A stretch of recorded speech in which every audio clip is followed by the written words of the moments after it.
I'm Harry. I'm a second year paramedic student. I'll just be examining you today. So can you please confirm your name and birthday for me?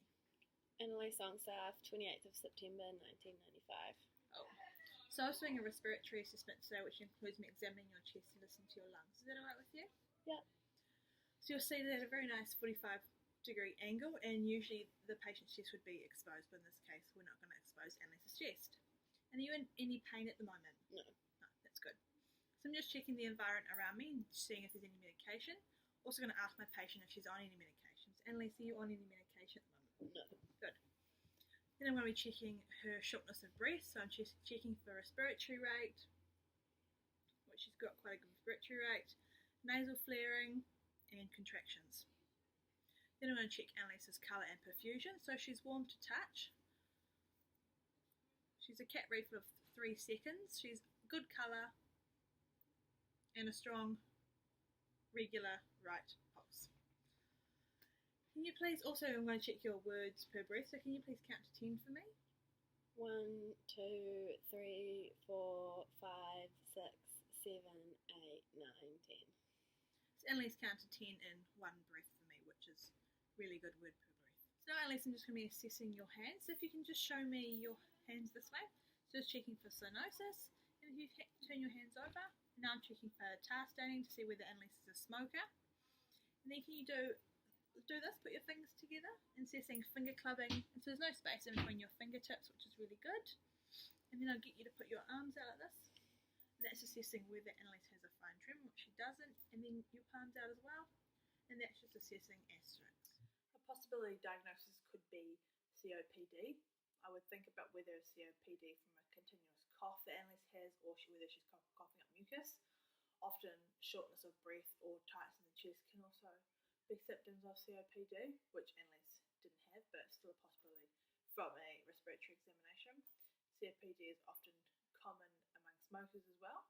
So when I checked Annalise's hands for tar staining, it could have led me to believe whether she was a smoker or not.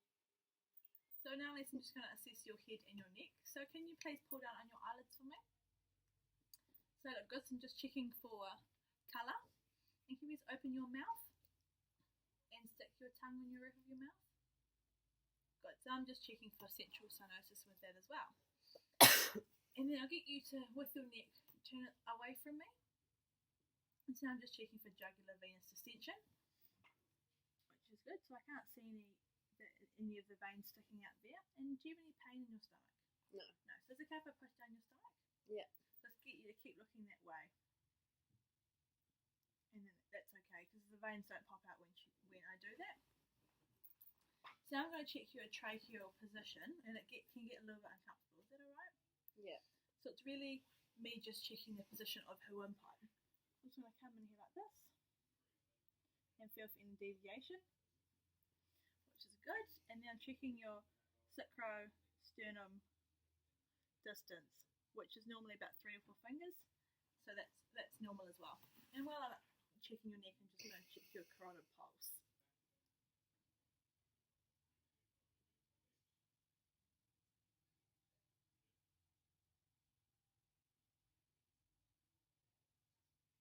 So I got 92, so that's really good. If Annalise was having difficulty breathing, suffering from chest tightness, or having quite bad shortness of breath, or when I also heard a wheeze when she exhaled, there could have been a possible chance of asthma as well. So now Annalise, I'm just going to inspect your chest if that's alright. So normally when a patient is exposed, I would be checking the chest for scarring, skin changes, looking for asymmetry in the chest wall, or general abnormalities or deformities. But in this case, we'll just say it's all clear. Now I'm just going to test your chest expansion. So is it right if I just put my hands here? Yeah. And just get you to take a deep breath in and then out. And again. Cool. So that's really good. So the symmetry is right in your left and right side, which is good. And if there was a lack of movement, it could be a possible pneumothorax. And now I'm just going to palpate your chest, your stomach, sorry. So I'm just checking for lumps or deformities, which I can't feel any. So that's really good. Now I'm just going to do some percussion, so it just involves me tapping on your chest wall. Is that alright? Mhm. Cool. So I'm just going to start up here.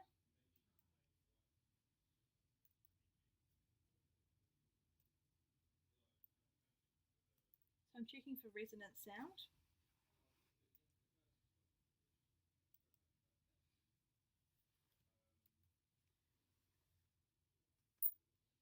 So that sounds all good. Now I'm just going to auscultate now, which involves me listening to your lungs, if that's alright. Yep.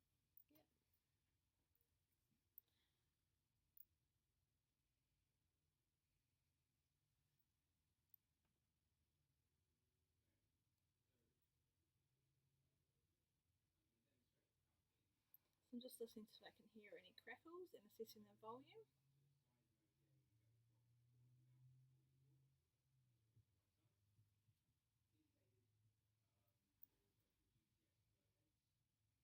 So that sounds clear. And so now every time I lay my stethoscope on your chest, can you please say 99? Thank you. 99, 99, 99, 99,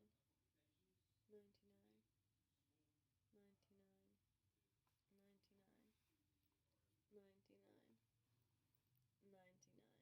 So that's just listing out for the vocal resonance.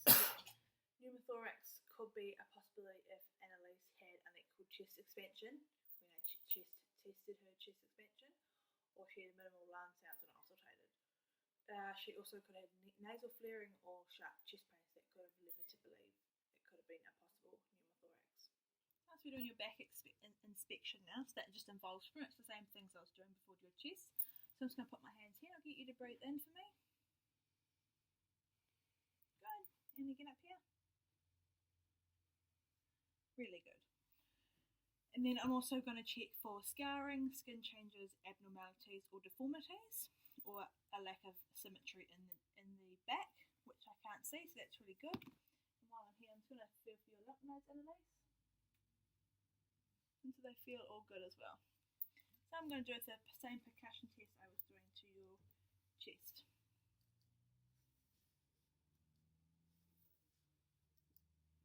And that sounds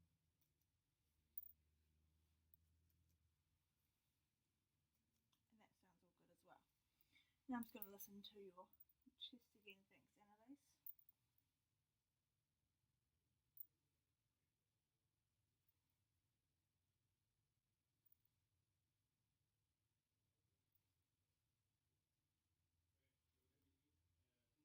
And every time I lay the stethoscope on your back, can you please say 99? 99, 99, 99, 99, 99, 99.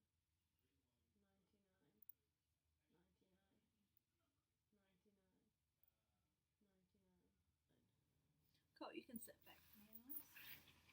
So that was the end of the assessment, so thank you heaps for doing that for me.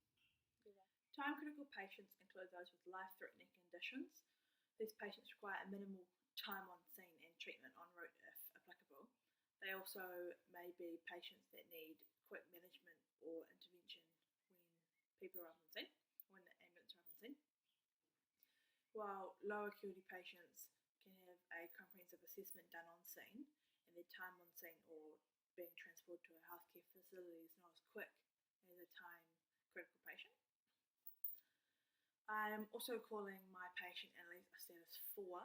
This is because she has no abnormalities that I could find in a respiratory assessment. There were abnormalities or something changes on the way, such as severe shortness of breath, a rapid respiratory rate, changes within her words per breath, chest tightness, or a cyanosis around the mouth, then I would think about upgrading the status of my patient.